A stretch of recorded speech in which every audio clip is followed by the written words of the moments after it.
19. cilete Siret-i Resulullah sallallahu aleyhi ve sellem'den Peygamber Aleyhisselam'ın tercüme-i halinden. Bize de mevzumunda olsa hicretin hakkında. Elhamdülillahi Rabbil alemin. Ve salatu ve selamu ala seyyidina seyyidil enbiyayı vel mursalin ve ala alihi ve sahbihi ecmaîn. Siretin dersinden dersimiz vardı hicrete. Hicret deyip Türkmençilikte neme diyerler? Göçmekliğe değil ya. Nem için göçmeli? Bu tadı elbette din için göçmeli. Bir göçmek var dünyadan çüreyim. Bir göçmek var dinden çüreyim. Şimdi bu tadı sahabalar dinden çüreyim göçmeli oldular. Mekke-i Mukarremeni şol mübarek şehri terk edip gitmeli oldular. Nem için? Din için. Nemeden çüreyim din için? Son dine vara yaşamaklığa koymayacak oluyorlar.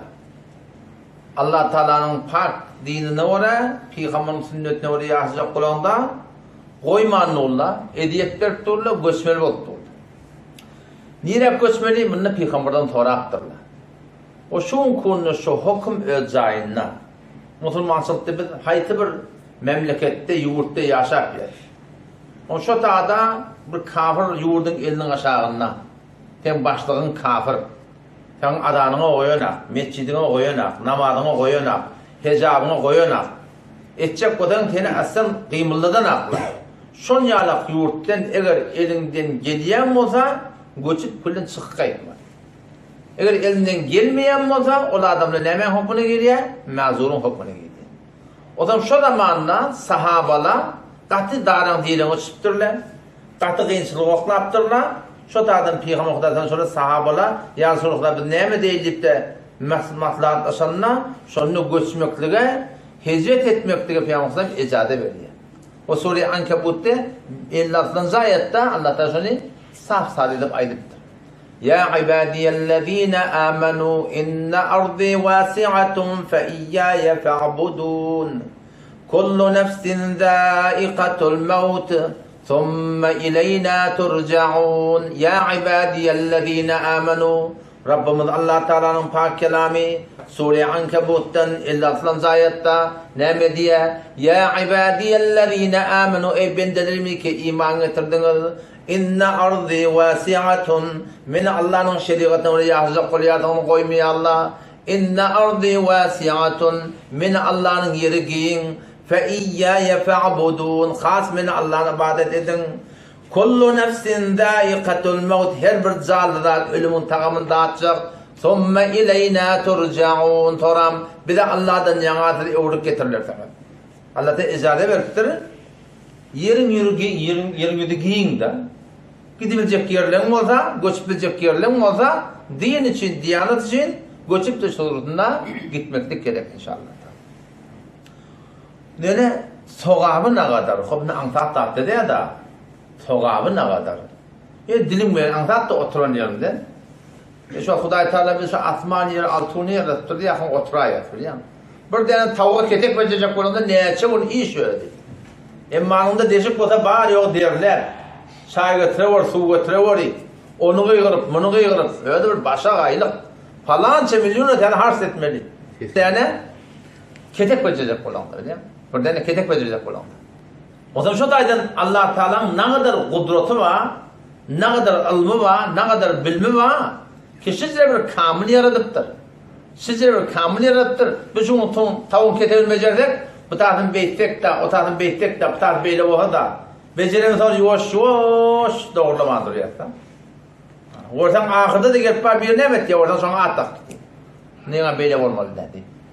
Ama Allah Tebarek ve Teala'nın mülkü giyin, süpürmürsün yaratıptır, inni tensin eppil çık gidecek olayan, dillen tatacak da, Peygamber, sahabalar, Habeşe hicret ettir diye, anlatacak ayda ya.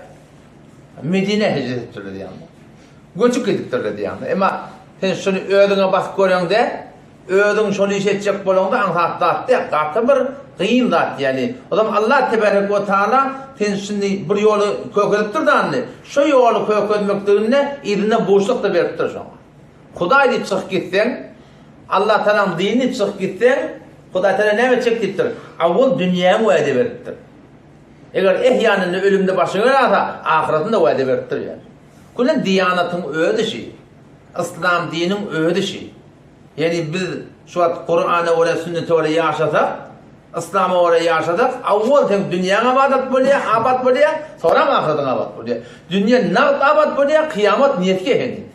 Kıyametin kurun henid niyetke yatıyor. Şu da Hazreti Ebu Sufyan radıyallahu anh iman getirmedik vaktinde Peygamberimiz ona davet verenler ya Ebu Sufyan gel iman getir tacci'tukum bid dunya vel ahire. Hem dünyanın hoşluğu olan hem ahiretin hoşluğu olan geldim ben diye da. Hem dünyanın hayrı var hem ahiretin hayrı var. Dünyanı uçağa getirtir Peygamberimiz biliyor musun? Şu an her kim 5 vakit namaz cemaatine kaim olsa Allah Teala 5 farz kılacak deyip durdu. Avval kısı Peygamberimizden ne mi diye? Avval kısı dünyanın darın dilerinden çıkacak deyip durdu.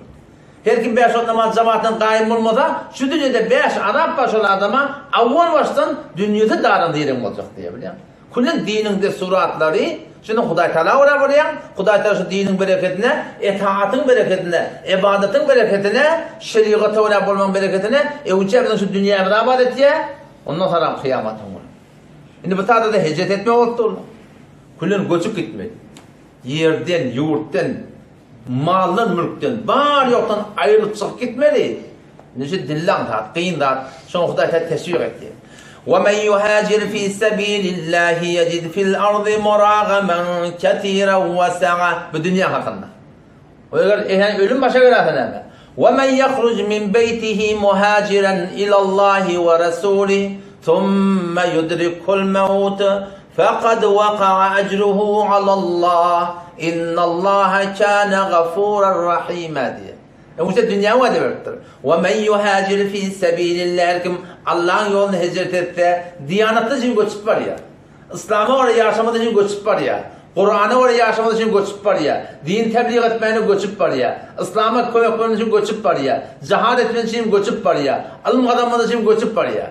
وَمَنْ يُهَاجِرْ فِي سَب۪يلِ اللّٰهِ Her kim Allah'ın yolunu hicret etti, ne verecek ya Allah? Uçak dünya verecek deyip ne kadar verecek? يَجِدْ فِي الْأَرْضِ مُرَاغَمًا كَثِيرًا وَسَعًا Hem mal taydan hem imaniyat taydan Huday Teala köpten köp kıyımsık verecek deyip da. Kethira onu deyip ya. Muragaman kethira köp verecek deyip da. Hem iman taydan hem ahlak taydan hem mal taydan, menal taydan Huday Teala falan verecek demektir. وَمَنْ يَخْرُجُ وَمَنْ يُهَاجِرْ فِي سَب۪يلِ اللّٰهِ يَجِدْ فِي الْأَرْضِ مُرَاغَمًا كَثِيرًا diye. Köpten köp verecek deyip ya. Ama ehyanın yolu gitti yerden. Köp adam göçüp var ya kala, vurupturlar, öldürüpturlar. Ölüm de var öde. Öyle adam neyme. وَمَنْ يَخْرُجُ مِنْ بَيْتِهِ مُهَاجِرًا اِلَى اللّٰهِ وَرَسُولِهِ Her kim öğünden çıkıyor Allah ve Peygamber'e karşı hicret edip var ya ثُمَّ يُدْرِكُ الْمَوْتِ Eğer ölüm başına gelirse ne kadar verecek ya Allah? Buna da falan verecek demektir. Ne deyiptir? فَقَدْ وَقَعَ أَجْرُهُ عَلَى اللّٰهِ diye. Onun padaşı, soğabı Huday'ın oyunu deyiptir da. Neyse verecek öyle değil. Neyse verecek demektir da. Dünya taydanına falan verecek demektir. Kethira ve saadettir. Köpten köp yüksek verecek demektir. Ahiret taydanına Allah Teala eğer buradan ihlas bilen Huda için hicret etti, İslam'ı oraya yaşaması için, Kur'an'ı oraya yaşaması için Huday Teala فَقَدْ وَقَعَ اَجْرُهُ عَلَى اللّٰهِ diye. Onun soğabı, padaşı Huday'ın boyuna deyiptir da. اِنَّ اللّٰهَ كَانَ غَفُورًا رَحِيمًا O da şu taydan yani her kim şeyde bir yağdaya düşse elinden geleyen olsa gerekli ki hicret ettin yani. Ne kadar yurtlar var şu mutlulmançılıkta. Şu tarzda vagan yaşayacak odan yaşatmıyor Allah. Şu Fransa'nın oraya değil mi? Fransa'nın orada. Oradan ayarlı olmanın hicabını kendinden sıfırlalay Allah. Ne kadar edip veriyorlar. Ne kadar edersen koyun aklı ya. Kıymıldadın aklı ya. Bu böyle hicrete mekani. O yurttan o yurda koşmak. Bu böyle hicrete şahsi. Her bir adam o Mekke Medine'den koşup Mekke'den Medine'ye koşupturlar. O yurttan o yurda koşupturlar. Bizim her gaydimiz her günne falanca safar Allah Teala'nın yanına muhacir adat başarıyat yani. Bir de muhacir ol başarıyat yani. Muhacir kim? El muhacir men hacerel dunub. Muhacir de Peygamber Aleyhisselam diye onu günahları terk ettiği diye de. Şu muhacir ne mi? Göçmeklik buldu da. Muhacir diyeni terk etmeklik bolly. Muhacir diyen o yurtdan yurta göçüp gitmeklik bolly. Bir de günahlardan götürülsek, günahları terk etsek, günah bolup durýardan göçüp başga bir talim ýere açsak, bize näme bolýar? El muhacir men hajara ma nahallah. Allah'ın şol nehyeden adı var. Şol terk eden ýerinde sen de şol adı muhacir bolýar. Şol bereketini näme bolýar? Şol bereketini dünýä abat bolýar onça. Şol günahdan kaçmasak, günah bilen yaşasak, bu ne o da günah etdiýärde Adam aleyhisselam da hata edipdir. Adam atan oğullarının hatadı bir hata, İblisin hatadı bir hata. İblis de hata edipdir.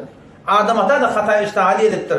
İblisin hatadı näme bolýar? İzinden şoňa israr etdiýär. Günah etdiýär, nafermani etdiýär, tawjih etdiýär bilýär. Näme tereke bilýär? Günah etdiýär. Näme diýip sen adam atası etmedin mi? Halaktani min nar. Meni otdan yaratdyň diýipdir. Muny palçykdan yaratdyň diýdi. Men bundan göňde günah etdiýär, täzeden tawjih etdiýär bilýärmi? Emma adam atan oğlan şoklar beýle bolmaly. Hata etdiýärmi? Hakka hakdy. Dogry, dogry diýmeli bilenler bilýärmi? Her näçe derine bolar. Allah Taala i'dilu walau kana za qurba diýär. Adil bolun, bu ýakynjam bolsun diýär da. Enem bolsun. Walau ala anfusikum özlerine bolsun diýär. Oğlancın bırak diye sana. Oğlancın bırak diye. Ola oğlancın aytyan hak. Haktan geçme hak oğulsu diye. Sen aytyan doğru diye. Kiçelden kiçel. Eğer şu tane bir kiçel bilek hakkı kiçel fiyatlar biliyor musun? Zalike bi'annallaha huvel hak. Allah Teala hakkın kiçelttiğin var ya. Hakka hak demektir biliyor musun? O da şu taydan günahları terk etmekten Peygamber Aleyhisselam aytıyor. İnnel mer'e la yahrumu minez rizqi bizden bi yusibu. Adam da adam oğlu günahı derekli Hudaý Teala'nın berjek diye koyan rızkından mahrum bolýar diýär. Hakykat mukadder dogda berjek diýipdir. Oňşa saat kulak ataldyň derekli, muzik kulak ataldyň derekli, namahrem gözelligiň derekli, haýdy bir hata edildiň derekli, şol eden günahı derekli mahrum bolýar diýär. Adamlaryň oğlan şol günahın täsiri şeýdi. Odan bir eger hata etmeýän insana bolýanda, hata bolýar insana. Bilip etdiň, bilmän etdiň, ýöne şondan çaramjak ewrilmeli lazım. Ki Allah Teala innallah yuhibbut tawwabin. Allah da tawbat diýerler kabul ediyor. Çalancak şu günahdan tawbat etmeli. Çalancak ýerine vurulmaly. Hataňy boyun almaly. Eger hakkun nas bolsa hetmin onu ödemeli yani. Ama nahak ayağının gevine de yaptırdım. Nahak da yaptırdım. Burada da kaharlan ayağında. Şeylerin kalibini onu beylemiştik oradan. Nahak kaharlandırdım. Bayet ayağında mezar kayyetmeli. Bayet bağışla deýmeli. Şondan o gövne de yaptırdım da. Yöne bu taada estağfurullah, estağfurullah diýen bunun iş doğrulanmıyor ya. Şondan hakkun nas da benden gövne de yaptırdım. Doğsun gövne de yaptırdım. Hem sayan gövne de yaptırdım. Haydi bir de hakkına hak ettirdim değil mi? Şu taada hakkun nas hetmin var. Gevun görüp de şonu radi etmek gerek. Muhacir fi sebilillah olmalı. Hicret etmeli, günahlardan hicret etmeli. O zaman bir hicret etmekte olamalı gurun açıptır da hicret diğerleri kaçıp gitmekte ediptir da. Hicret diğerleri dinini, diyanetini necat vermeden sürüyor. Hicret diğerleri dahi adam, dine rahmet çekecek adamı necat vermeden çünkü gittin ne yapmadın? İslam'a, dine diye rahmet çektin. O zaman Peygamber Aleyhisselam vaktinde iki forum hicret bolupdur. Bir hicret olupdur Habeşe, bir hicret olupdur Medine. Hicret Habeşe bilen Medine'nin hicretinin hassas farkı var. Habeşe'nin hicreti ödün necat vermeden çekmiş taraf. Qatiye vuruyallar, yençiyallar, horlayallar, bir günne, iki günne, üç günne, Şabi Abi Talib iktidarın arasına alaptırlar, kafirlar, teorinin negahvanlarını koyaptırlar, angırdan kervelle veriyor, oraya uçta tataşıp, palaniyle vardır, zat amalliyadır, zat bir amalliyadır, 3 yıllar şey ikiden dağın arasını taklaptırlar. Şimdi dağdan deyden içinde, ya sonra ne etmeli? Şunu göçmeli icade ettirler. Hicreti Mekke ve Habeşe, Habeşe'den hicret etmektik, Mekke'den Habeşe hicret etmektik. Ne yapın içmiştik? Ödün necat vermeden çüreyim. Ama Medine hicret etmek ne yapın içmiştik? İslam'ı necat vermeden çüreyim.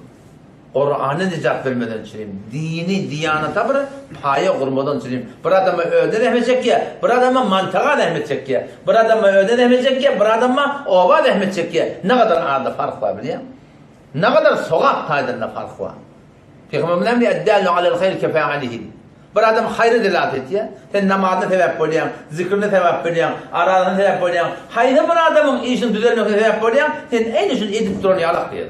10 neferin manahim namaz olmaktan sebep oldurdun. 10 nefer Allah'ın yatlamaktan sebep oldurdun. Sen 11 tane güne var namaz okuyup durun ya. Öz namazın da şu suratında oluyor. Betonda Habeşan hicreti ödün necat vermeden çüreyim. Ama Medine hicreti İslami dini Kur'an necat vermeden çüreymiştir.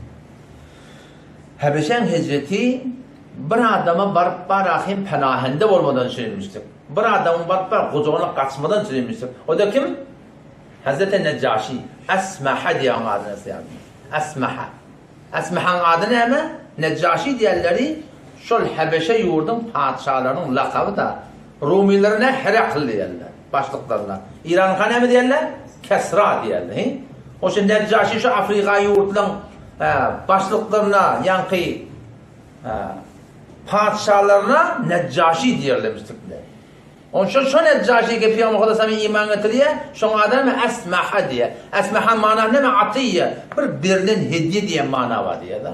Şu adam kavadım, padişah kavadım, adıl, öde Mesih'i, Peygamber'den haber var. Bunu Habeşan hicreti bir adamın kucağına aşağı koltuğlu da. Bir adamın varıp var, penahende olmadan söyleyeyim. Bir adamın var, emniyetin aşağına girmeden söyleyeyim. Ama Medine hicretine emniyeten söylemiştir. Adamları penaha almadan söylemiştir. Teologdaki adamlar geliverin işte. İslam ştadı var, Kur'an ştadı var deyip şu tuğratında kucak açmadan çürüymüştük.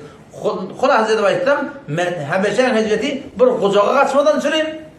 Ama Medine hicreti kucak açmadan çürüyüm. Baştaki adamlardan çürüymüştük. Bu yine de bir farklı şey Habeşan hicretinde bir muhlis adam var şu dağda Hazreti Neccaşi. Muhlismiştik da bir muhlis. Çağıranlar yok yani bunları. Çağırılmaka kava adam deyip şona kucağına kaçıptırlar. Şona karşı gidiptirler. Ama bu tane Medine'nin ehli uçak ne kadar mırk ediyorlar?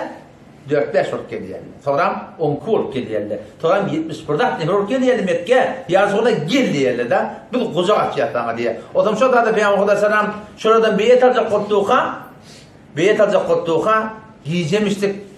Beyet-i Akabe diye 70'ten ilerek adam otur beyde tutuyorlar. Ama Hazreti Abbas diye Peygamber'in ağabey. Abbas diye. Yaşlı adam. O zaman Peygamber'in ahiretini istiyor. Bunlar da görüyor. Öyle iman getirirdi. Yöne Peygamber kavuruyor. Hiçbir zereri yok. Ebu Leheb yalak zereri mi yaptır, sevmeyaptır. Onun sonra ayağının düşü akınam. Ayağından akınam. Geliyor. Yani sahabalan, ensarilerin yanına. Peygamber'in beyde tutuyorlar. Sonra yankılara bunu ekçek kol yardınız, gelli bayt yardınız, palanı yardınız, mıntaklap bilirsiniz diye de. Yanında Yahudi de var, bana hıyanet ederler, falan olurlar deyip de şunu kaim şuna söz veriptirler Peygamber Aleyhisselam'a. Söz veriptirler. Onun şu taydan yani Habeşan hicretine bir muhlisun marahim himayetine girmeden çürünmüştür. Ama Medine hicretine muhlislar geliptirler, Peygamber Aleyhisselam'a götürüp alıp gidiptirler. Penahende olupturlar, yani götürüp gidiptirler, yani ben penahende olupturlar. Yani umum milleti öyle kucağına almadan çürümüştük yani. O da Mekke'de kıyınçılıklar beterken eliye, yana geçtim, beter horlayarlar, genç yerler, horlayarlar. İki dağın ağrına talaktırlar da, hiç çıkaran akla, muamele ettiren akla, muaşeret ettiren akla, qıyıl beren akla, qıyıl alan akla. Ağzı o kadarına bir hey vura ağracık belli şeylen bir Mekke'deki mehriban adamlar oğlunca buradan iyi veriyor, yönü iyileşir beter ağzmıştık yani. Hazreti Hadice radıyallahu anh'a şota dayırdı. O da kom Ummet İslam'da her vakit her zamanda şu Müslümançılıkta şu an yerin güdüne ne kadar fesat var zinanına otundan bol biliyor musun? Yani zinanına da İslam için, din için her vakitte eliyak çermeleri oluptur. Her vakit eliyak çermeleri oluptur yani. Firavun'un yanına Hazreti Asiye varmıştık yani. Peygamber Aleyhisselam'ın yanına Hazreti Hatice varmıştık. Ne kadar bay zinanımıştık diye de. Şu malından, zadından ne kadar İslam'ı harc ediptirler. Kur'an'ı harc ediptirler yani. Katı darın diyelim o çiğerler.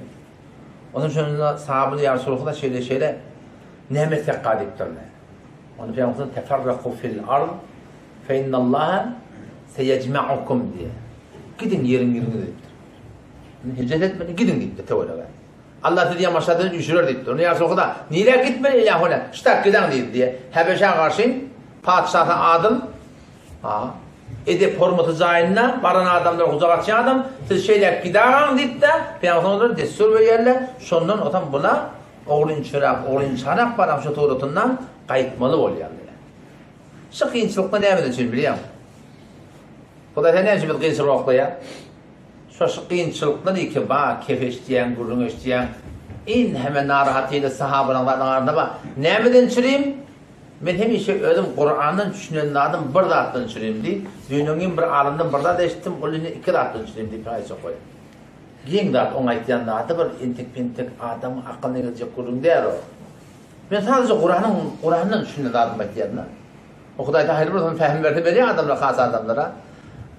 Kıyınçılıklar, narahatılar, kepler, gururlar, Huday Teala Kur'an'na ve kunu ma'as sadiqin. Doğrusuyla bilim olmuyor Huday Teala. Doğrusu diyenler kim? Ayetiyen kepler bilen, borç birisi dengeli. Gururun veriyerler, gururun verisi bilen, amalına dengeli. O yüzden amal edecek olan ne yapmak? Kıyınçılık var. Ne kadar adamlar varsa, ilmi var, bilmi varsa, ilmine amal edene, şöyle adama Huday Teala sadık demektir. Şöyle Huday Teala ne mi diye? Ya eyyühellezine amenu iman getiren adamlar, ittakullah Allah'dan korkun, ve kunu ma'as sadiqin. Doğrusuyla bilen olun diye. O yüzden ne kadar mühim mesele biliyor musun? Doğrusuyla bilen olun. Zendegiğinde ya başta gurur verdi mi abi? Cennete başlamaka. Tava adamla bilen bolmak, tehlikeden gövden çekmek. Öz ilmine amal ettiyen adamla bilen bolmak, şu mecmu bilen bolmak, şu cemaat bilen bolmak ve kunu ma'as sadiqin. Doğrusuyla bilen bol. Doğrusuyla ne yapalım taylamal Huday Teala? Şıkıyınçılıkla bilen taylaniyatı. Narahatıyla bilen taylaniyatı. Şeriatı duruyan mı ya? Millete duruyordım. Halka oraya bulayım ya, halka oraya bulayım mı? Bir şıkıyınçılıklar ki Huday Teala doğrusuyla taylıyor da. Doğrusu ne yapalım bilecek? Huday Teala şıkıyınçılıklarına taylıyor. O bir neymek alimin ağzını eşittim diyen o Afganistan'ın aliminden. O diye Huday Teala kıyınçılıkları okuyor, narahatları okuyor. Sen ödünü tanıtmadan süreyim diye da. Sen iddiam var, ben imanım var diyen da. Ben kıyamete ananyan, cennete ananyan, o dünya ananyan, dine imanım var, İslam'a imanım var, dine anamım var diye. Huday Teala sen anamın bamiye yok mu, ödünü belli diye. Sen çemberde hallat. Senin erkekliğin ne kadar, senin edelmeliğin ne kadar, ödüne belli diye. Kıyınçılıkla bilen diye. Onun için de Müslüman'da olma rahim yani. Bizim öyle bir Türkmençiliktir, Müslümançılık var da bizim öz Türkmen seramında ganimet bolur. Beter kat tutup vermelidir mini. Beş ot namazını okuysan bolur. Beytip vermelidir mini. Bizce Müslümançılık Kur'an'da yok kardeş. Kur'an'da Allah Teala'nın aydan şey. Elif, lam, mim. Ahasiben nasu aya adamlar gümen ettiler mi? Ay yekulu ki ayetler amennâ bil iman ettik deyip ayetler ve hum la yuftanun imtihan edilmesinler. Şoför gümen ettiler diye da. La ilahe illallah Muhammed Resulullah dedim mi? Ben imtihan yok ama kıyınçılık yok mu kadiyan diye. Ve lekad fetennellezîne min qablihim kat'an uludan avur geçerler imtihan ettik. Ne yapın şimdi Allah? Fele ya'lemennallâhu'llezîne sadakû. Doğrusunu Huday Teala yüze çıkaracak. Ve le ya'lemennel kâzibîn. Yalan sıra yüze çıkaracak diye. Yine ayette geliyor. Ve le ya'lemennel münâfikîn. Münafıklar yüze çıkaracak. Sıkıyınçılıkta ne yapın çireyim? Ödüne tanıyt ya Huday Teala. Sen çemberde hallat çireyim. Sen ne kadar şeriatı durup başlayacak. Toprağın başında namart kimdir bilir olsam, her işçiysen diyer, baş üstüne diyer. Adım ayış kılar olsam, hiç tapılmadı iş üstünde. Namart aş üstünde harlar diye de, orta aş üstünde gururlar, savaş kurup kılıç parlar, düşman görülmeyen yerde diye de. O sıfırın başında ağını doldurup, Huday'dan yanıp olacak bu ne mi? Şeriattan yanıp olacak bu deyip de ağını dolduruyor. Ama o tağda şeriatı öğrenip olmak olanına, şu teoriye davet ediyor. Huday Teala'nın yanına şöyle adamda sadık derdi. O 20. ayet Sure-i Hacc'a barda okuyun. Allah Teala belli etti ya. Belliğini de çekmediktir da. وَمِنَ النَّاسِ مَنْ يَعْبُدُ اللّٰهَ عَلَى حَرْفٍ فَاِنْ أَصَابَهُ خَيْرٌ اطْمَأَنَّ بِهِ وَاِنْ أَصَابَتْهُ فِتْنَةٌ انْقَلَبَ عَلَى وَجْهِهِ خَسِرَ الدُّنْيَا وَالْآخِرَةَ ذَلِكَ هُوَ الْخُسْرَانُ الْمُبِينُ وَمِنَ النَّاسِ adamlardan bazıları var. Henilerden, erkeklerden nemet yerler. Men ya'budullah Allah'ın ibadet yerler. Namaz zayinna, dehret zayinna, hicab zayinna, takkal zayinna, şeriata uğramak zayinna. Men ya'budullah Allah'ın ibadet ettiği ne yapar böyle? Ala harfin bir kaptalla deyip Huday Teala. Allah Teala'nın kaptalla ibadet ettiği yerler var diye. Meydanına der diye. Şayet bir dedin de meydanına dedin dahi. Kelle maşıyla gidiyor Allah'ım. Fedâke ebi ve ummi ya Resulullah. Ya Resulullah enem atam tan kurban mı olsun? Ayetem peygamberin sünneti durma olunna ene tan kurban et yardım ben. Şeriata uğra bulma olunna şeriata kurban et yardım ene tan kurban et yardım. Ve minen nasi adamlardan badiler ba men ya'budullah Allah'ın ibadet yerler ala harfin bir kaptallah ne yapar mı Allah? Fe in asabehu hayr kaptallah diyeni Hudaýa açıklıyor. Fe in asabehu hayr kaptallah adam nasıl varım meydanını der sofra başına kuruluyor öyle diye. Fe in asabehu hayr alpar yani yoluna hayır etse evyelde bereketli veriye müşteri ticaretine kıyınçılığı yok hem şu Allah kuvvet verdi itma'anne bi mutmain oluyor diye. Hay azap bir yola giradi mi? Azap bir da poladı. Ve in asabettu fitne kıyınçılık geliyor yani. Kepke diye, gurunga diye, nemet diye. Ve in asabettu fitne inqalabe ala vechi. İğne vur diye Hudaý. Geliptir, eşittir, okuyuptur, görüptir hayat şeyler. Kıyınçılık dedekti inqalabe ala vechi. İğne vur diye. Hasiret dünya vel ahire. Şöyle keliler dünya ahirette bitbak dedi Hudaý. Nemeden süreyim? Bir mahluktan süreyim ki şun ne yerim veriye, ne içerim veriye, ne giyerim veriye, ne minerim veriye, ne tupulum veriye, ne bar pulum veriye, ne giyer pulum veriye, ne meridin pulum veriye, hiç istadım verene karşı. Şu derekli şeriat tepelepti. Sen hesap istadım ne yapacaktın? Şu millet Türk mesela, şu arşı da iyile oraya bol vermelidir, iyi sana ne veriye? Halka oraya bol vermelidir, halk sana ne veriye? Halkın veriyen adı var mı da şimdi? Acil on kaydım burada. Ha Kur'an'a sen gel pulun dökecektik geleyemem sen kafayanda. Ben su pulun verim falan ağa. Sen bu çörek yok da çörek getirip vereyemem mi dedi. Meridin kulunu yetmeyen durandır. Kime daha falan daydı? Kömek verdi takmak var mı şu atı? Ne? Bir de peyda yok. Bir de imanladım da Hudaý için verdi biliyor musun?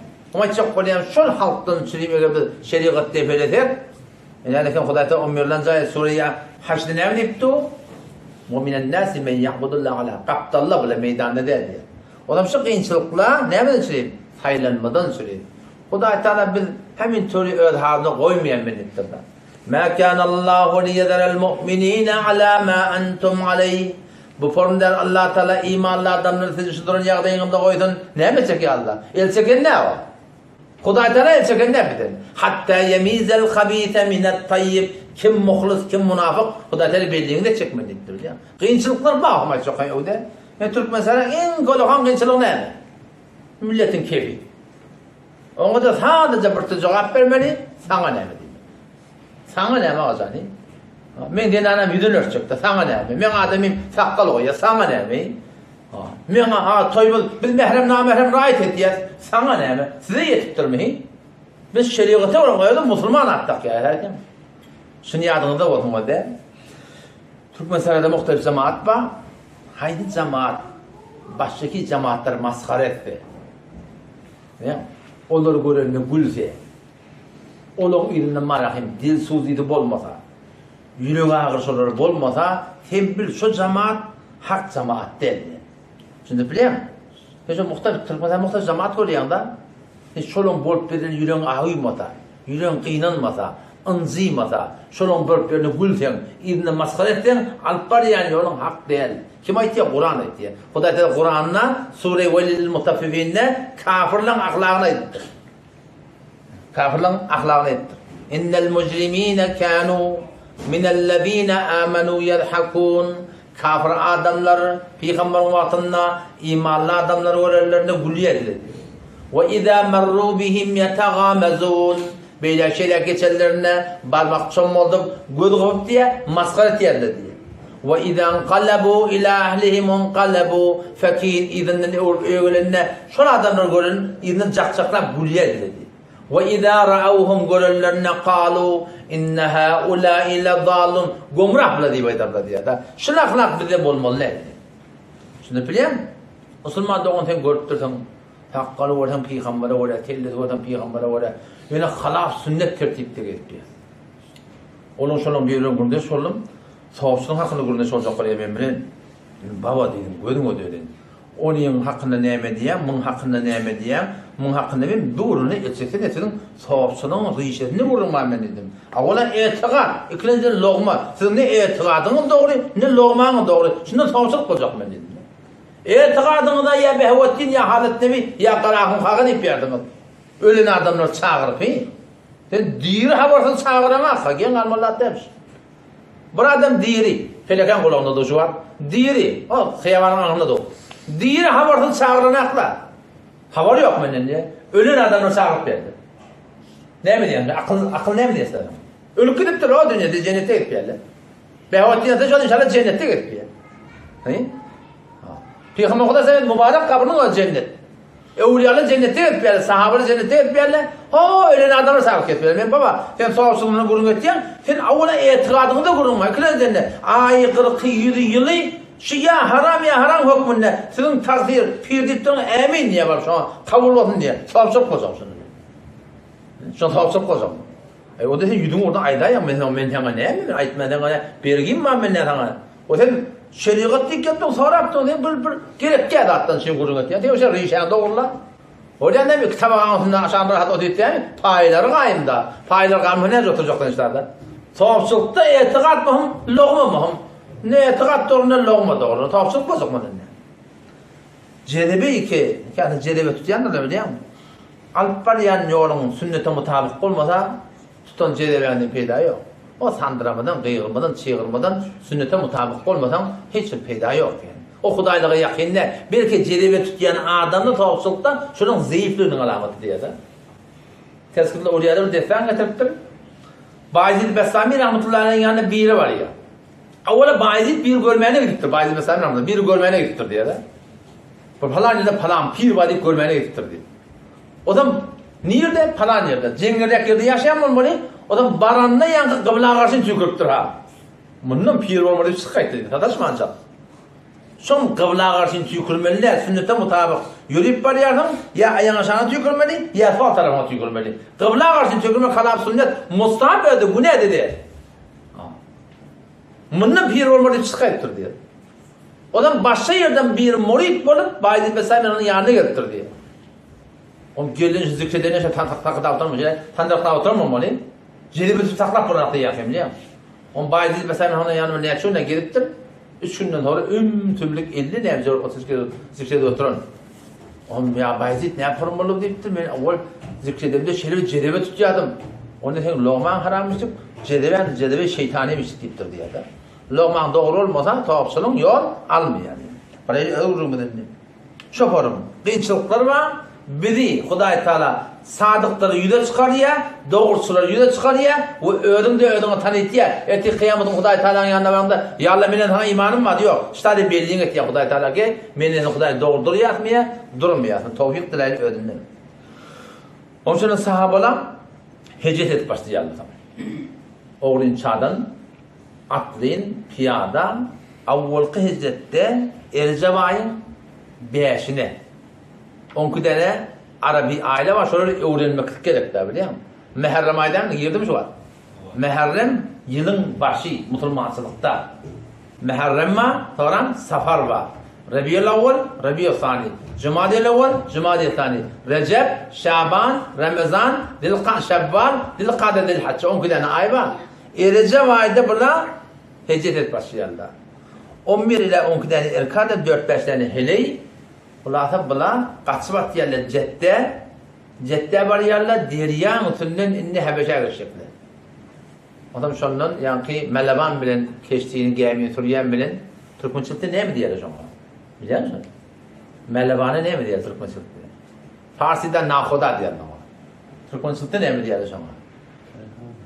O zaman yani bilen gurun et yerler on nefere 5 dirhem vermeliler, mineni şu, uğranı şu, o kafirle de izinden gittirler ha. Batvalca kopturlar, sağaman sıftırdı. Sağaman Asyalı Habeşe, var yanında bir nesay, Recep ay şeyde oluyorlar. Sonra Şaban ay, Arad ay, Şevval'da haber geliyor bunlara. Ki ehli Mekke Müslüman mutludur. Şonun hoş olup hem birlikte birlikte yurtta geldi. Geliyeli Kabe'nin kolay Mekke kolaylarına ona taşıyalım orada yok. Mekke önkön gülüp şu önkü dağdan diyelim orada zayınla Peygamber Kudaysan da şöyle yankı iki dağın arasında henüz de böyle muhasıra oldular. Şonun iyide vurmayın anlattı ya da iyide vurmayacak. O da diyene dillan anlattı iyide vurtturlar. İyide gidip olacak bu ne?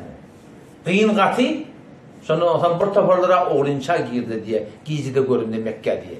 Ne kadarlardı şu dağın başlıklarının, olokollarının, amanının elinin aşağına girip şu tuğrutunu yamaçlardan diye Mekke'ye girdi.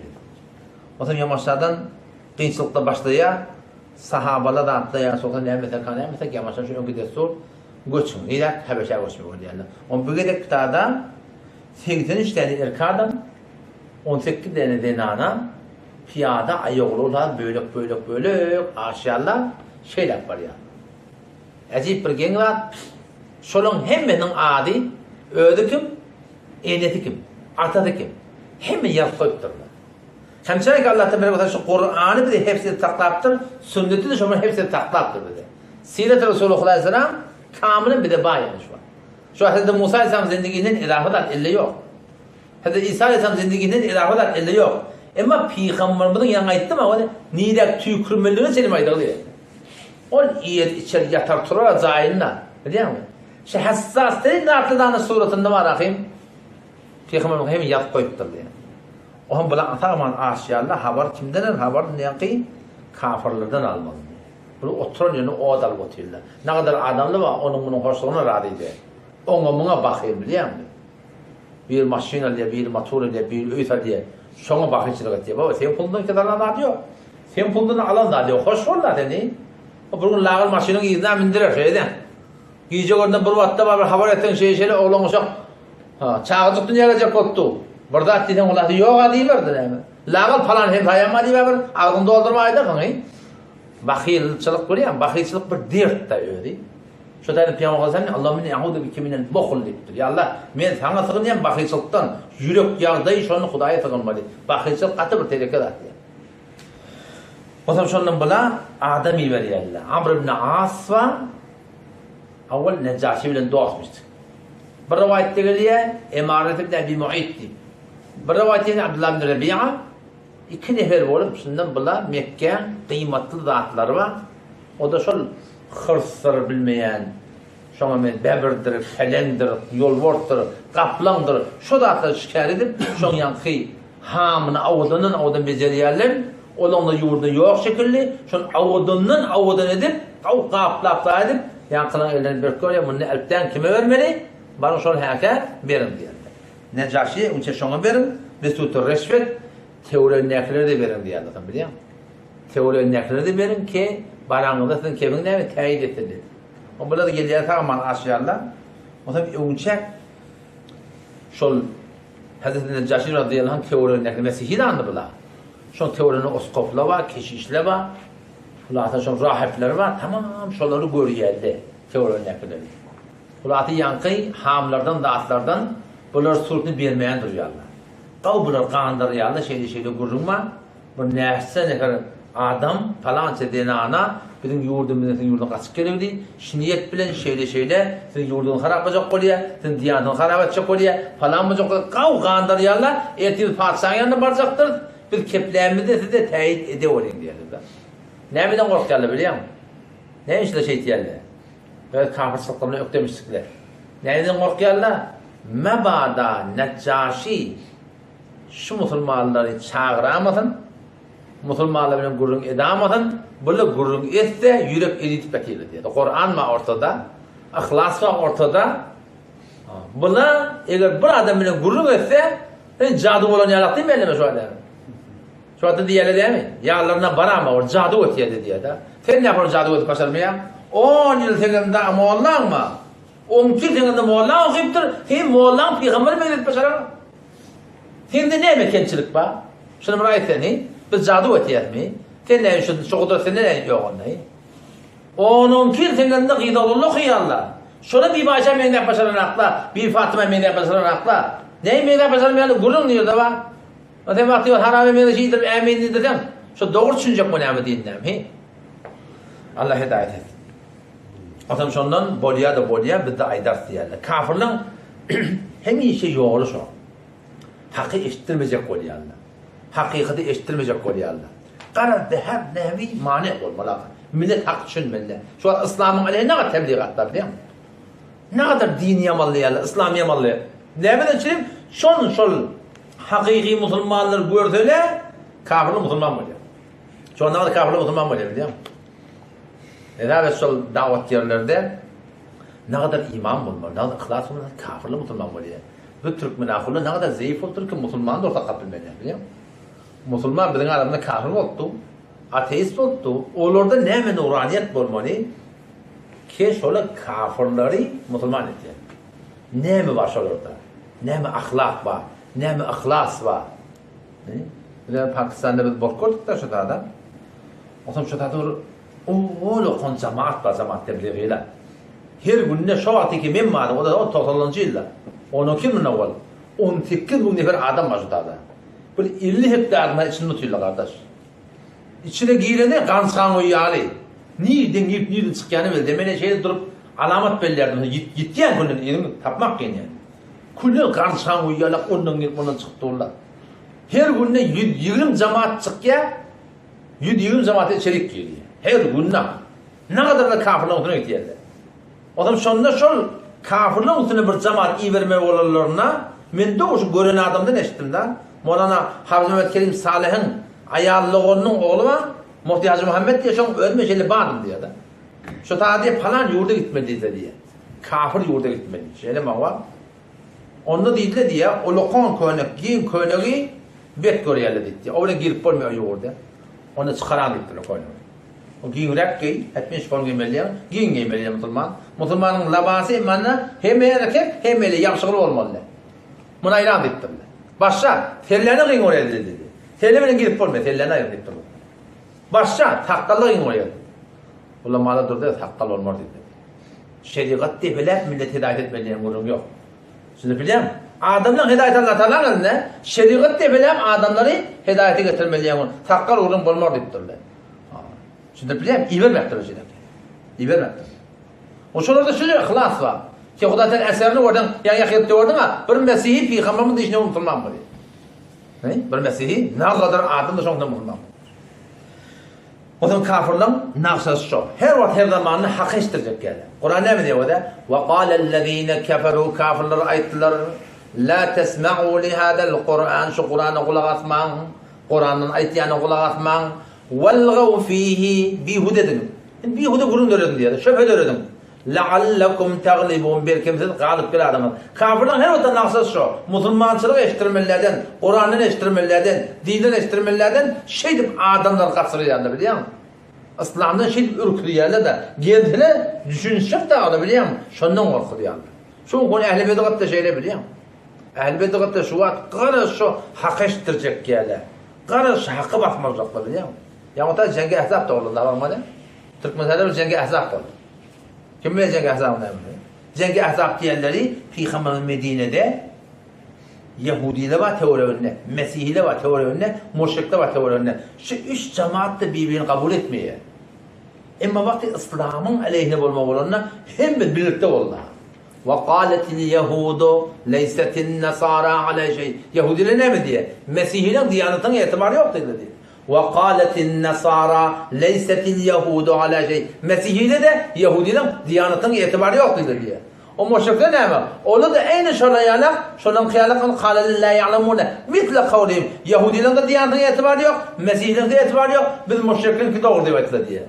Üç cemaat ki kullun birbirini kafir biliyerler, kabul etmeyerler, Peygamber'in eline üstüler yani. Taş çoğuran kavadılar, ha bırtsa kaptalı Mekke'de çondak taş var diye de, çünkü şu tane gelmektirler. Bir kaptalı hurma diye, hatta kelpaşalmaya diye, bir kaptalı Medine'ye o diye, hemmesi evundan var tamam, ahzab diyen leşkerha da, cengi ahzab yani cengi leşkerha, hemme leşkerle üçün, İslam'da katsa koyuyorlar. Türkmenistan'da cengi ahzab öğrettiler. Haber var değil mi? Feragi diyen şehirde bunlarsa Seyfiye doğulan avul yüzün görmeyediler. Reddet yerdi, kabul etmeyendi. Birbirinin berkot var ya, öyle ekin çekeydi, ol Mevlud Haniyeti var deyip, ol yine orada var deyip, berkot birbirini kabul eden akla, emma şey, bizim cemaatimiz yakkada, hem bir çukuru tüykürüp, çağırıp, nahar verip, kıyıkçı edip alacak var yani. Kıyıkçı edip alıp koymar hak cemaati. Huday medet etse, yürektir Allah Teala'nın elinde şey değil mi? Yürektir Allah Teala'nın elinde Allah istese o gider. Allah istese bolacak yok. Kıyıkçı bilen hakkı kılmar inşallah. O zaman şondan buna bardılar diye o zaman. Erti padişahın yanında var yallah, gurrun etmeyen duruyor. Padişah, tataşyallah, bu helde Amr ibn As, o da onun doğusu, Türkmen bırakıp can nos diye da, hediyeler piş etiyerler, o oskopta da şeyler, daşlar öğren duğulla, ne tövbe taşacaklar. Tövbe taşacaklar, ne kefte var inşallah. Ne yazıyor inşallah?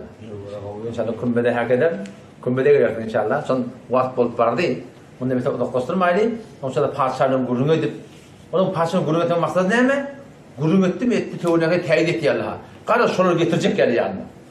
O da adınla bol var mı ne deyiptir. Bir de şunları bir ömür bana ecamın görürse yerli yok mu ne bol var deyiptir o da. Hatta şu da Amr ne mi diye, bunun inki teleket yani şu diye. Nerede kim sen yanına da secde etmiyor soru deyiptir. Yanına da secde etmiyorlar. Beni tanamı da vermiyordu deyiptir. Onda da bol var deyiptir. Çağırmalı olur. Aytiyen keplerini kulak atmalı olur. Onu men keşverme. Penahende olur. Men kuzağıma öyle gibi. Men alakının bunları verip gövermeyen deyiptir. İnşallah da nedip etse ömür verdi. İnşallah nikah ettirelim. Esselamu aleyküm ve rahmetullahi ve berekatuhu.